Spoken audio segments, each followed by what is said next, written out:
Esquivias y te van a presentar a Elena Gallego, dices, bueno, a ver si sé hacerlo, ¿no? Porque la conoces a nivel de copas, a nivel de lo que has leído de ella, a nivel de amistad, y dices, bueno, digo yo que sabré presentarla, pero de repente te manda su currículum y se te cae la ceja al ordenador, ¿no? Y dices, madre mía, ¿por dónde empiezo? A mí cuando leí su currículum me pasaron dos cosas. Una, que dije, ¿y esta mujer con las orejas sabrá hacer algo también? Y segundo, que pensé si sería capaz de hacerlo bien. Ella no requiere presentación porque yo creo que la mayoría de los que estáis aquí sois de sus círculos o habéis leído algo de ella.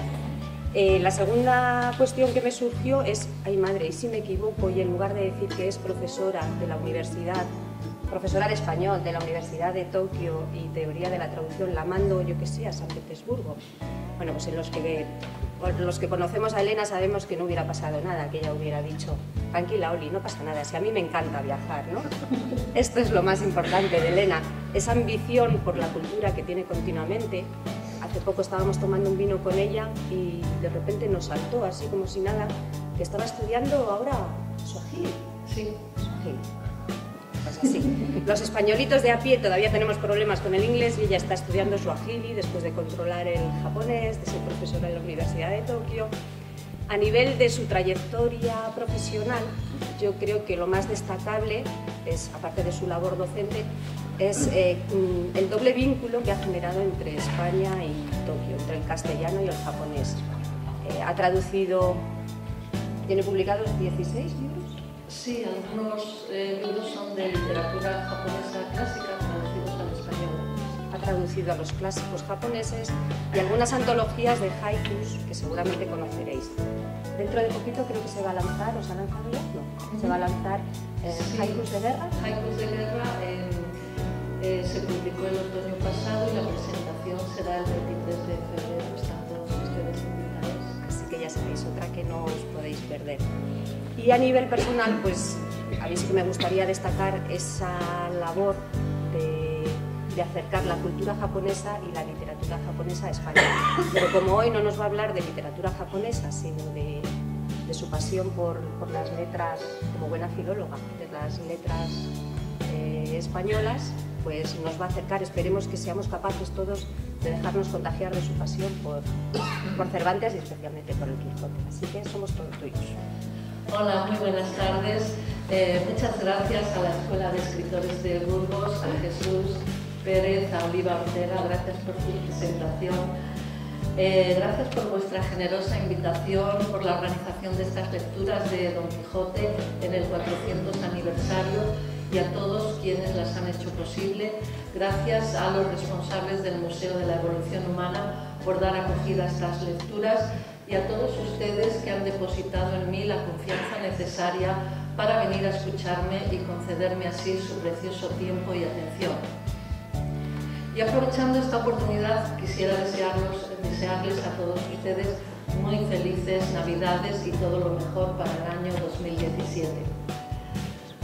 Bueno, pues yo voy a hablar sobre los derechos humanos, la libertad y la autonomía de la mujer y la violencia que ejercemos unos sobre otros, tomando como referencia el famoso discurso de la pastora Marcela, primera parte, capítulo 14.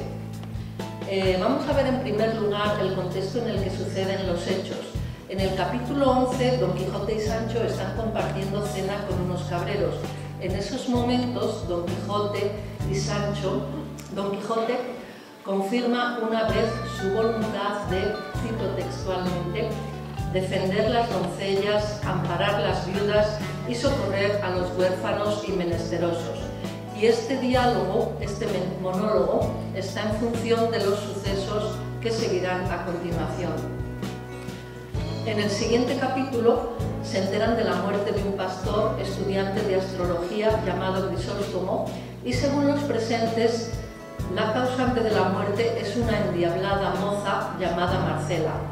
Los amigos de Grisóstomo lamentan profundamente su muerte y siguiendo el deseo del infortunado de reposar eternamente en el lugar donde vio por primera vez a la pastora Marcela, le entierran y tras leer su amigo Ambrosio los últimos versos desesperados de Grisóstomo hacia ella, aparece Marcela en la cima de una peña. Todos se enmudecen ante su presencia y su belleza. Enfurecido, Ambrosio le increpa y le recrimina su presencia. ¿Vienes a ver, por ventura, oh fiero basilisco de estas montañas, si con tu presencia vierten sangre las heridas de este miserable a quien tu crueldad quitó la vida? ¿O vienes a ufanarte en las crueles hazañas de tu condición o a ver desde esa altura, como otro despiadado Nerón, el incendio de su abrasada Roma? ¿O a pisar arrogante este desdichado cadáver como la ingrata hija al de su padre Tarquino? Dinos presto a lo que vienes, que es aquello de que más gustas, que por saber yo que los pensamientos de Grisóstomo jamás dejaron de obedecerte en vida, haré que, aún el muerto, te obedezcan los de todos aquellos que se llamaron sus amigos. Imperturbable, Marcela comienza su monólogo, un discurso de autodefensa basado en el amor a la libertad y opuesto a la tiranía del amor mal entendido. No vengo, oh Ambrosio, a ninguna cosa de las que has dicho, sino a volver por mí misma y a dar a entender cuán fuera de razón van todos aquellos que de sus penas y de la muerte de Grisóstomo me culpan. Y así ruego a todos los que aquí estáis me estéis atentos, que no será menester mucho tiempo ni gastar muchas palabras para persuadir una verdad a los discretos. Hízome el cielo, según vosotros decís, hermosa, y de tal manera que, sin ser poderosos a otra cosa, a que me améis os mueve mi hermosura, y por el amor que me mostráis, decís, y aún queréis, que esté yo obligada a amaros. Yo conozco, con el natural entendimiento que Dios me ha dado, que todo lo hermoso es amable, mas no alcanzo que, por razón de ser amado, esté obligado lo que es amado por hermoso a amar a quien le ama. Y más que podría acontecer que el amador de lo hermoso fuese feo, y siendo lo feo digno de ser aborrecido, cae muy mal el decir, quiérote por hermosa, hasme de amar aunque sea feo. Pero puesto caso que corran igualmente las hermosuras, no por eso han de correr iguales los deseos, que no todas hermosuras enamoran, que algunas alegran la vista y no rinden la voluntad, que si todas las bellezas enamorasen y rindiesen, sería un andar las voluntades confusas y descaminadas, sin saber en cuál habrían de andar, habrían de parar. Porque siendo infinitos los sujetos hermosos, infinitos habían de ser los deseos. Y según yo he oído decir, el verdadero amor no se divide y ha de ser voluntario y no forzoso. Siendo esto así, como yo creo que lo es, ¿por qué queréis que rinda mi voluntad por fuerza, obligada no más de que decís que me queréis bien? Si no, decidme, si como el cielo me hizo hermosa, me hiciera fea, ¿fuera justo que me quejara de vosotros porque no me amabades? Cuanto más que habéis de considerar que yo no escogí la hermosura que tengo, que, tal cual es, el cielo me la dio de gracia, sin yo pedilla ni escogella. Y así como la víbora no merece ser culpada por la ponzoña que tiene, puesto que con ella mata por habérsela dado naturaleza, tampoco yo merezco ser reprendida por hermosa. Que la hermosura en la mujer honesta es como el fuego apartado o como la espada aguda, que ni él quema ni ella corta a quien a ellos no se acerca. La honra y las virtudes son adornos del alma, sin las cuales el cuerpo, aunque lo sea, no debe parecer hermoso. Pues si la honestidad es una de las virtudes que al cuerpo y al alma más adornan y hermosean, ¿por qué la ha de perder la que es amada por hermosa, por corresponder a la intención de aquel que, por solo su gusto, con todas sus fuerzas e industrias, procura que la pierda? Yo nací libre, y para poder vivir libre escogí la soledad de los campos. Los árboles de estas montañas son mi compañía, las claras aguas de estos arroyos mis espejos. Con los árboles y con las aguas comunico mi pensamiento y hermosura. Fuego soy apartado y espada puesta lejos. A los que he enamorado con la vista, he desengañado con las palabras. Y si los deseos se sustentan con esperanzas, no habiendo dado yo alguna a Grisóstomo ni a otro alguno, el fin de ninguno de ellos, bien se puede decir que antes le mató su porfía que mi crueldad. Y si se me hace cargo que eran honestos sus pensamientos y que por esto estaba obligada a corresponder a ellos, digo que, cuando en ese mismo lugar donde ahora se cava su sepultura, me descubrió la bondad de su intención, le dije yo que la mía era vivir en perpetua soledad y de que sola la tierra gozase del fruto de mi recogimiento y los despojos de mi hermosura.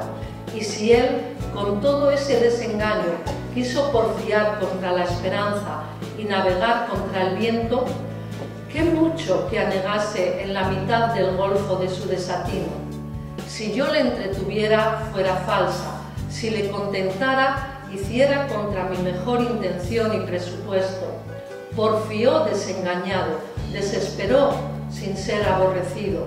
Mirad ahora si será razón que de su pena se me dé a mí la culpa. Quéjese el engañado, desespérese aquel a quien le faltaron las prometidas esperanzas. Confíese el que yo llamare, ufánese el que yo admitiere. Pero no me llame cruel ni homicida aquel a quien yo no prometo, engaño ni admito.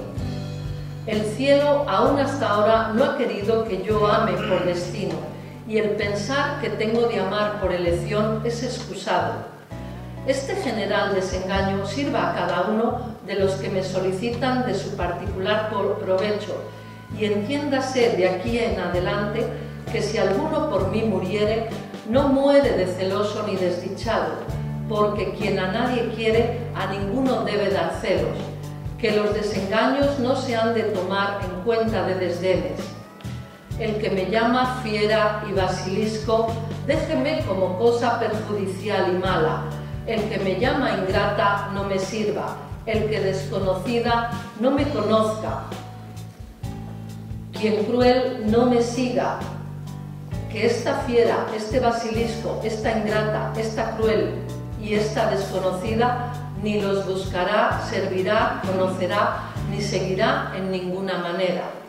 Que si a Grisóstomo mató su impaciencia y arrojado deseo, ¿por qué se ha de culpar mi honesto proceder y recato? Si yo conservo mi limpieza con la compañía de los árboles, ¿por qué ha de querer que la pierda el que quiere que la tenga con los hombres? Yo, como sabéis, tengo riquezas propias y no codicio las ajenas. Tengo libre condición y no gusto de sujetarme. Ni quiero ni aborrezco a nadie. No engaño a este, ni solicito a aquel, ni burlo con uno, ni me entrego con el otro. La conversación honesta de las zagalas de estas aldeas y el cuidado de mis cabras me entretienen. Tienen mis deseos por término estas montañas, y si de aquí salen, es a contemplar la hermosura del cielo, pasos con que camina el alma a su morada primera. Y en diciendo esto, sin querer oír respuesta alguna, volvió las espaldas y se entró por lo más cerrado de un monte que allí cerca estaba, dejando admirados tanto de su discreción como de su hermosura a todos los que allí estaban. Este discurso, magnífica pieza de oratoria en defensa de los derechos de la mujer, derechos por ende humanos, les dejó a todos de una pieza. Marcela cuenta su historia, justificando su actitud y enfrentándose a quienes la culpan por la muerte de Grisóstomo. Don Quijote fue el único que atinó a decir palabra. Bien, fijémonos en las palabras que pronuncia a mitad de su discurso. yo nací libre y para poder vivir libre elegí la soledad de los campos. Y más adelante dice, yo, como sabéis, tengo riquezas propias.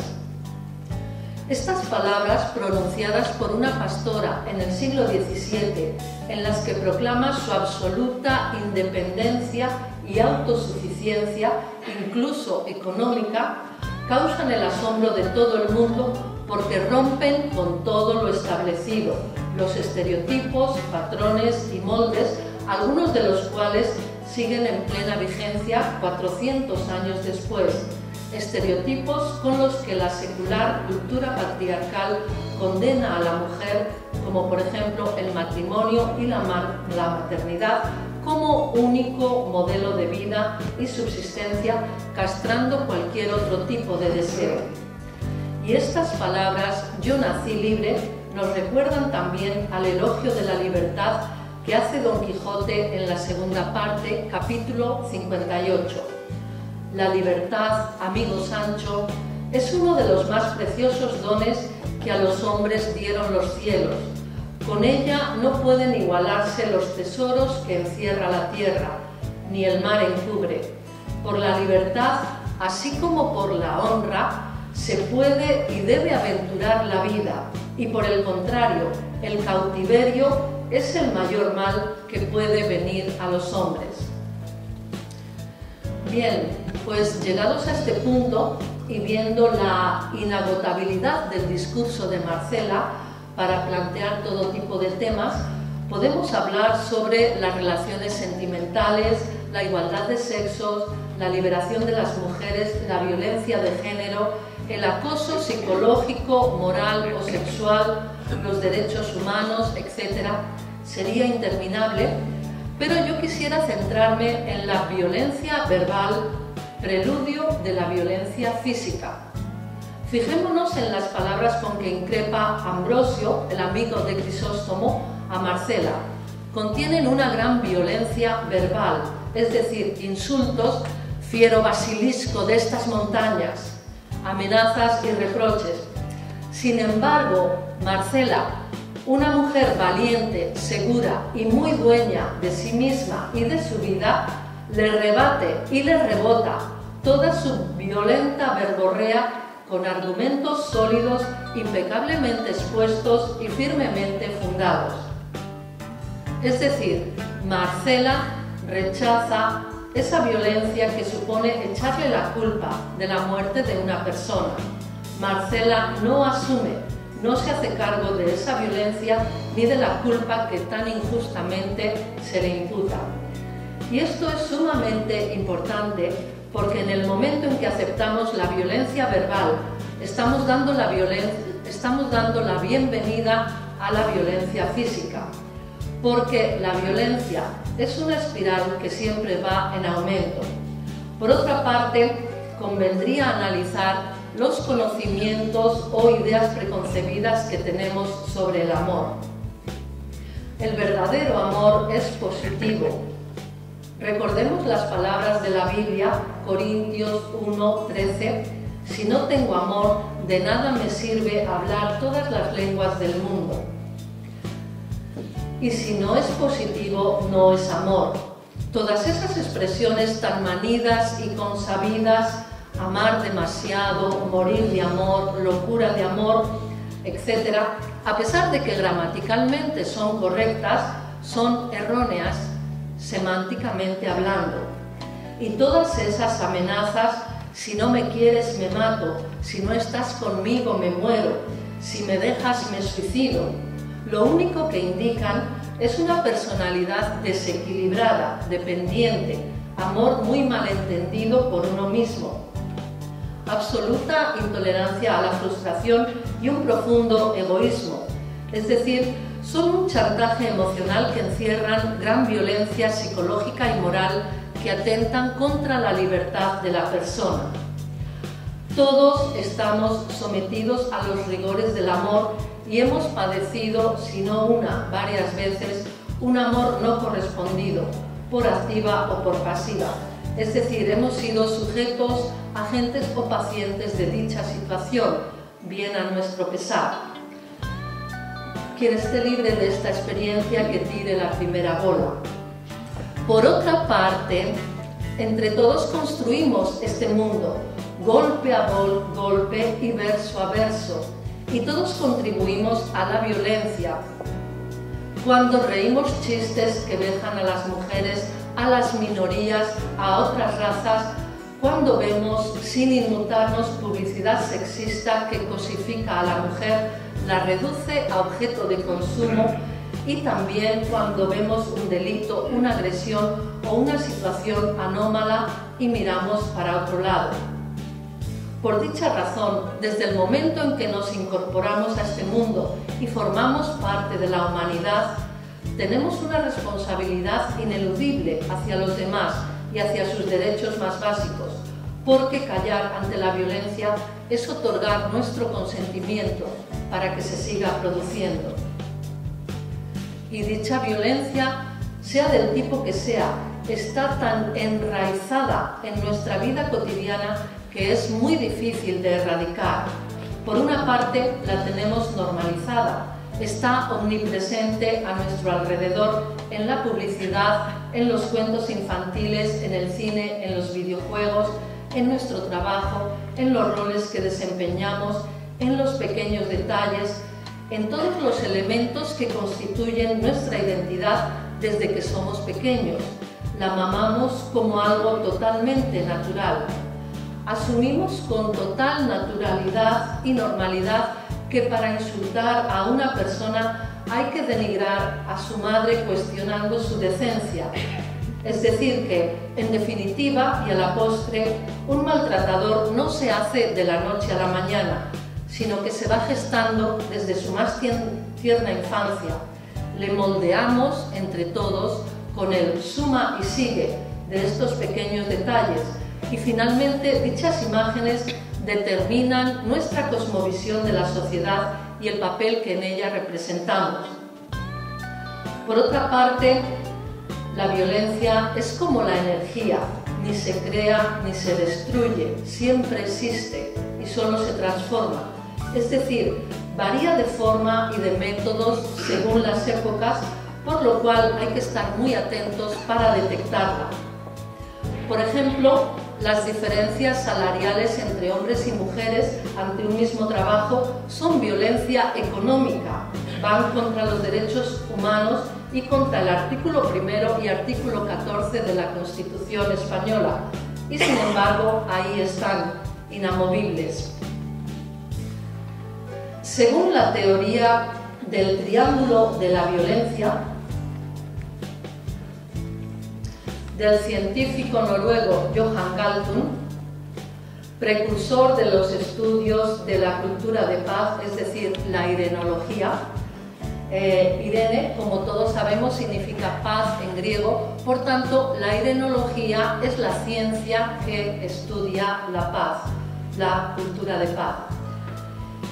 Y según la teoría del triángulo de la violencia de Johan Galtung, hay una violencia directa, visible, que es la punta del iceberg, y una violencia invisible, la violencia cultural y la violencia estructural, es decir, una violencia institucionalizada que sostienen, justifican y legitiman la existencia de dicho iceberg.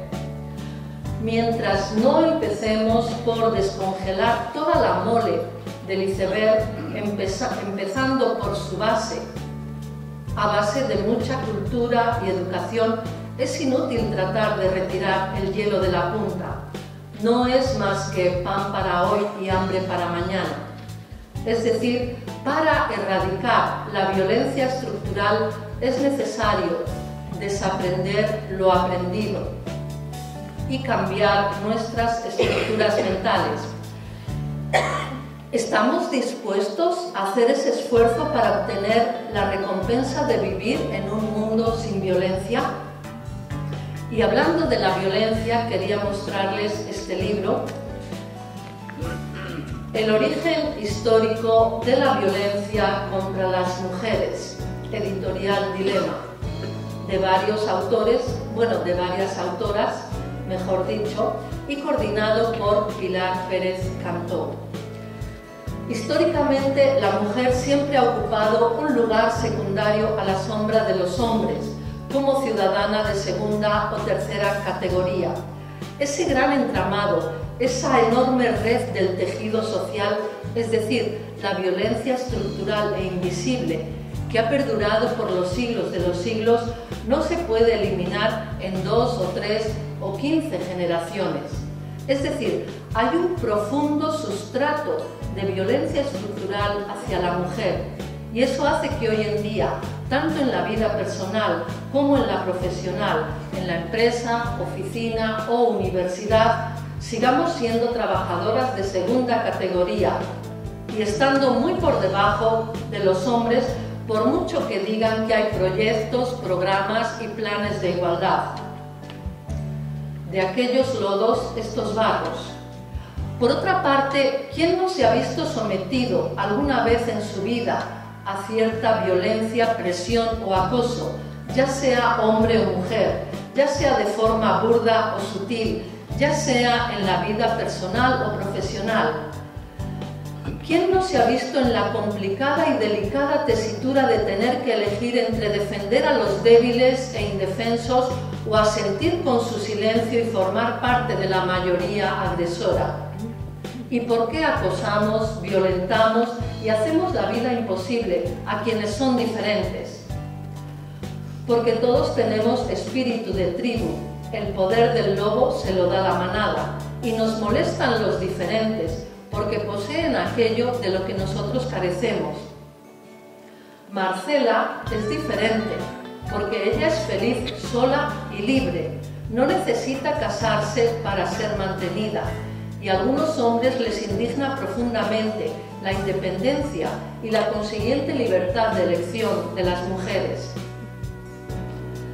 ¿Y quién no se ha visto forzado o semiobligado a hacer algo que le chirría y que no acaba de encajar con su sentido de la ética o sus principios morales?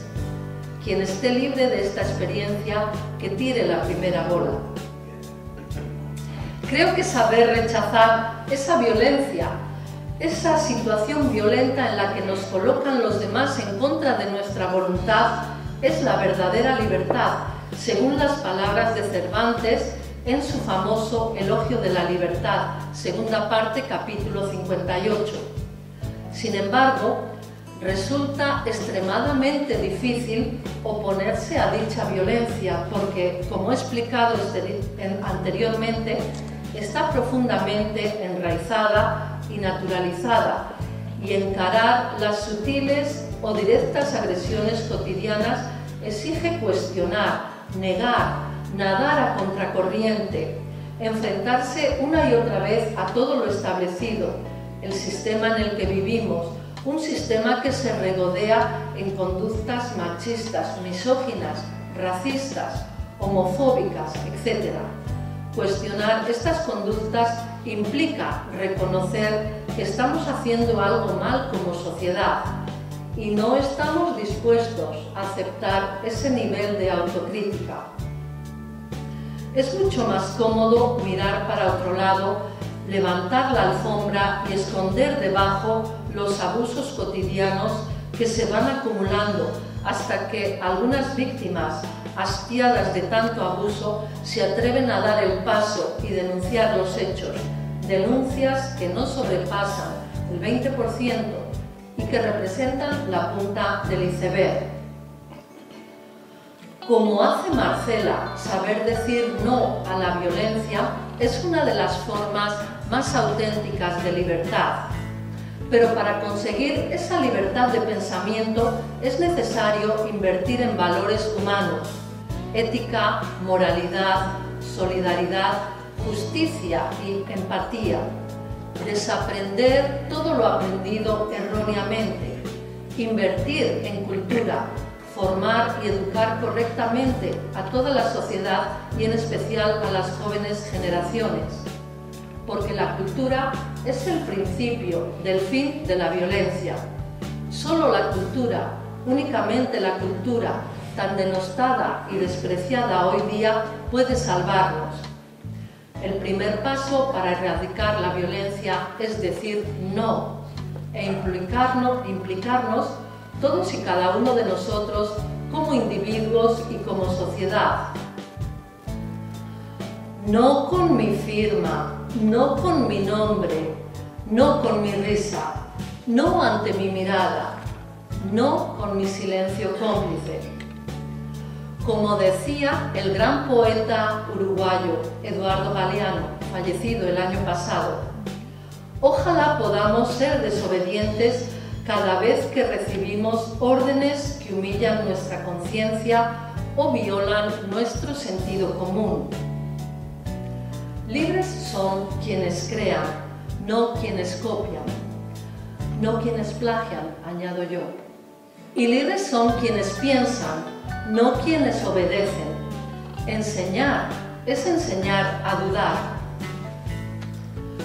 Muchas gracias, Marcela, por todo lo que nos has enseñado 400 años después con tu discurso. Aún tenemos mucho que aprender. Y yo creo que debemos atrevernos a soñar con el fin de la violencia hacia el ser humano y el comienzo de la igualdad entre sexos, porque sin igualdad no es posible la paz mundial. Y porque, como dice nuestro querido poeta burgalés José Gutiérrez Román, Premio Adonais de Poesía, porque lo más terrible de la vida no son los sueños que no se cumplieron, sino los sueños que jamás fuimos capaces de soñar. Muchísimas gracias por su atención.